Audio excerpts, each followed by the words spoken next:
우리가 누군가를 용서하고 사랑해도 그 사람이 심판받을 수 있어요. 그 용서와 사랑을 받지 않고 하나님의 심판을 받을 수 있어요. 하나님이 하시는 일이에요. 내가 용서했다고 해서 하나님이 구원하신 것은 아니다 이 말이에요. 우리가 미워한다고 해서 하나님이 심판하는 것도 아니다 이 말입니다. 우리가 미워하고 저주해도 하나님은 그를 구원하기를 원하신다 이 말이에요. 그러니까 내 판단과 내 감정대로 사는 것이 아니다. 하나님께 맡기고 하나님 앞에 맡기고 우리에게 가르쳐주신 말씀대로 우리는 순종하고 사는 거다 이 말입니다. 근데 그 가말리엘의 지혜가 그리스도인뿐만 아니라 이 유대인들에게도 적용이 됐다는 겁니다. 그래서 보편적 지혜다 이렇게 말할 수 있겠습니다. 가말리엘의 이야기를 듣고 사도들을 죽이려고 했던 사람들의 반응입니다. 40절 그들이 옳게 여겨. 그들이 그 지혜를 옳게 여겼다 하는 겁니다. 그게 보면 이 바리새인들도 대제사장들도 하나님을 두려워하고 하나님을 믿는 사람이었다라고도 이렇게 말할 수 있습니다. 우리는 하나님이 아무것도 하지 않으신 것처럼 내가 다 하려고 하지 말아야 됩니다. 내가 하나님인 것처럼 주장하고 고집하고 고집한 것을 위해서 싸우지 말아야 됩니다. 하나님 앞에 맡겨야 됩니다. 그들이 옳게 여겨 사도들을 불러들여 채찍질하며 예수 이름으로 말하는 것을 금하고 놓으니 그들이 가말리엘의 지혜를 받아들여서 사도들을 죽이진 않습니다. 그러나 그들의 분노에 의해서 사도들을 채찍질합니다. 그리고 여전히 그들의 생각을 주장하죠. 예수 이름으로 말하는 것을 금하고 놓아줬습니다. 그래서 사도들 입장에서는 채찍질 당하였고 복음 전파 금지 명령을 받았습니다. 사도들은 성령의 인도하심을 받았습니다. 성령 충만했습니다.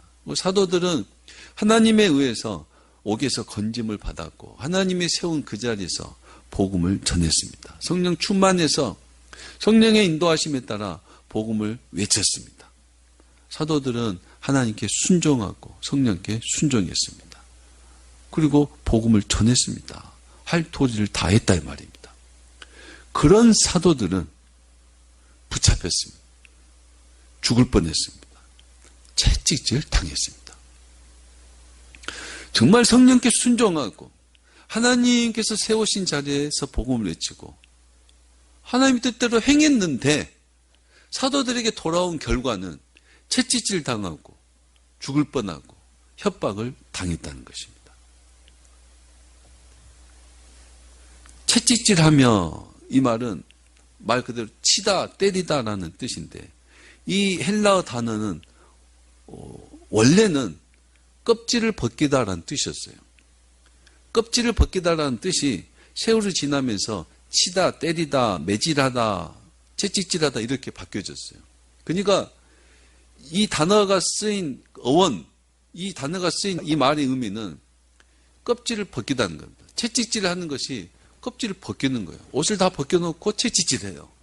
옷을 입힌 상태에서 매질한 게 아니라 이 가죽으로 쳐서 껍질이 벗겨지게 만들어요. 껍질이 더 잘 벗겨지라고 금속을 또 뼈조각을 그 가죽에 붙여가지고 또 치기도 해요. 그러니까 사도들이 당한 채찍질은 맞고 견딜 만한 아픔이 아니었다는 거예요. 심한 매질을 당한 겁니다. 심한. 쉽게 채찍질 당하며 쉽게 넘어갈 일이 아니라 이 사도들은 정말 이 옷을 벗겨서 살갗이 찢어지는 껍질을 벗겨내는 채찍질을 당했다는 겁니다. 그리고 협박을 받았습니다. 그 일에 대해서 사도들은 어떻게 생각하는가? 41절. 사도들은 그 이름을 위하여 능력받는 일에 합당한 자로 여기심을 기뻐하면서 공의 앞을 떠나니라. 사도들은 주의 이름으로 인해서 그렇게 채찍질 당하고 능력받는 일, 모욕당하고 창피당하는 일을 그 일에 합당한 자로 여기심을 기뻐했다. 사도들은 그 일을 기쁨으로 여겼다는 겁니다. 합당한 자로 여기심을, 이 말은 가치 있다고 여긴다 이 말입니다. 합당하다고 생각한다 이 말입니다. 내가 예수님 때문에 복음 전하고 성령께 순종하고 하나님이 세우신 자리에서 내가 열심히 복음을 전했는데 나에게 돌아온 것은 심한 채찍질이다. 그 일이 억울한 것이 아니라,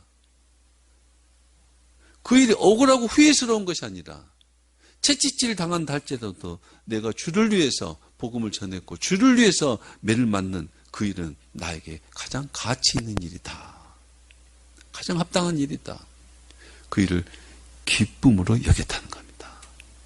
그 일을 기쁨으로 여겼다는 겁니다. 사도들은 주를 위해서 살고 주를 위해서 고난당하고 주를 위해서 죽는 것을 가장 큰 가치로 합당한 일로 여겼습니다. 사도들은. 여러분, 우리들도 마찬가지입니다. 우리도 왜요? 우리도 사도들이 받은 은혜를 똑같이 받았으니까요. 우리도요. 어쩌면 우리는 더 큰 은혜를 받았어요. 더 많은 말씀을 깨닫고 알 수가 있잖아요. 우리도 예수님 때문에 당하는 고난과 핍박이 있다면 그건 억울한 일이 아닙니다. 내가 받지 말아야 될 고난을 당한 것이 아닙니다. 오히려 내가 예수님 때문에 억울한 일, 고난, 핍박을 당한다면 내가 받는 그 핍박, 그 일을 가치 있는 일, 내가 주님 때문에 그 일을 당하는 것을 합당한 일로 여기고 기뻐할 수 있어야 된다 이 말입니다. 고난과 핍박 당하는 그 자체가 가치 있다는 말이 아니에요. 누구든지 받고 싶지 않습니다. 매맞고 싶지 않아요. 그 고난과 핍박 매맞는 것이 가치 있는 것이 아니라 주를 위해서 그렇게 당하는 것이 가치 있다 이 말이에요. 주를 위한 그것이, 주를 위한 것이라면 사나 죽으나 내게 합당하다는 겁니다. 주를 위한 일이라면, 여기 있으나 저기 있으나 주를 위한 것이라면 내게 가치 있고 기쁜 일이라는 겁니다. 누구보다도 주를 위해서 존재하고 사랑하는, 주를 위해서 고난받는 그 일이 가장 가치 있는 일이다라고 여긴 겁니다. 우리도 그래야 됩니다. 우리도요. 그 누구를 위해서 살고 그 누구를 위해서 고난을 받습니다. 사람은 그 누구를 위해서, 그 누군가가 내 자신일 수도 있고 자식일 수도 있고 부모일 수도 있고 또 대중일 수도 있습니다. 그 누구를 위해서 우리는 열심히 살고 어려움을 참고 견디고 삽니다. 근데 그 누구보다도 주를 위해서 살고 주를 위해서 고난받고 주를 위해서 존재하는 그것이 가장 가치 있고 내게 합당하다 이 말입니다. 주를 위해서요. 주를 위해서요. 우리를 구원하기 위해서 고난당하시고 십자가에서 죽으신 주를 위해서 내가 고난을 받는다면 그건 억울한 일이 아니라 합당한 일이다 이 말입니다. 기쁜 일이다 이 말입니다.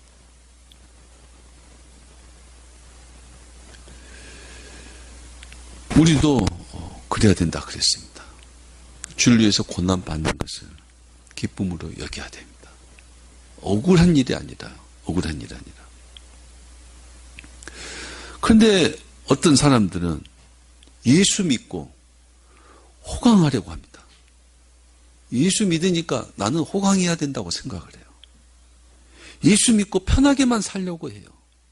예수 믿으면서 남이 하는 거 다 하려고 해요. 심지어 예수 때문에 받는 고난을 억울하게 생각합니다. 그 고난을 억울하게 생각해요. 예수님 그 말씀에 순종하기 때문에 받는 고난이 있어요. 이 세상은 예수님 말씀과 거슬리기 때문에, 반대이기 때문에 이 세상 원수를 갚아야 된다 그러고 예수님의 말씀은 원수를 용서하고 사랑하라 그래요. 이 세상은 소유하고 축적하고 쌓으라 그럽니다. 예수님은 나누고 베풀라 그래요. 그러니까 예수님 말씀대로 살다 보면 세상에서는 고난을 당하고 바보가 되고 억울한 자가 됩니다. 그런데 그렇게 되는 것이 아니라, 그렇게 살려고 하는 것이 아니라, 그렇게 사는 것이 아니라, 이 세상에서 배부르고, 이 세상에서 편안하고, 이 세상에서 호강하고, 이 세상에서 세상 사람들이 누리는 것을 다 누리고 살려고 한다 이 말입니다. 그거 안 주니까 하나님 억울하다 그래요. 아니 세상 사람들은 다 배불리 사는데 나는 배고프게 살아요. 그걸 억울하게 생각을 합니다.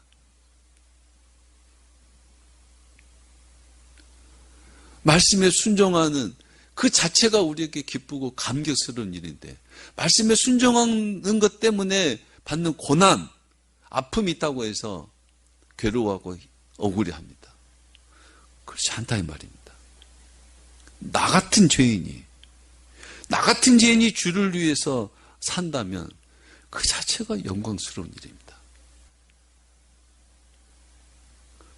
주를 위해서 산다는 말은 육체가 호강하고 편하게 사는 것이 아니라, 혹 육체가 고난을 당하고 채찍질 당하고 매질을 당한다 할지라도 주를 위해서 산다면 그 자체로 내게 영광스러운 일이다 이 말입니다. 그래서 주를 위해서 사나 죽으나 내게 영광스러운 일이다 이 말입니다. 실제로 그렇게 살아야 됩니다. 사도들이 지금 그렇게 살고 있다는 것을 우리에게 보여주고 있습니다.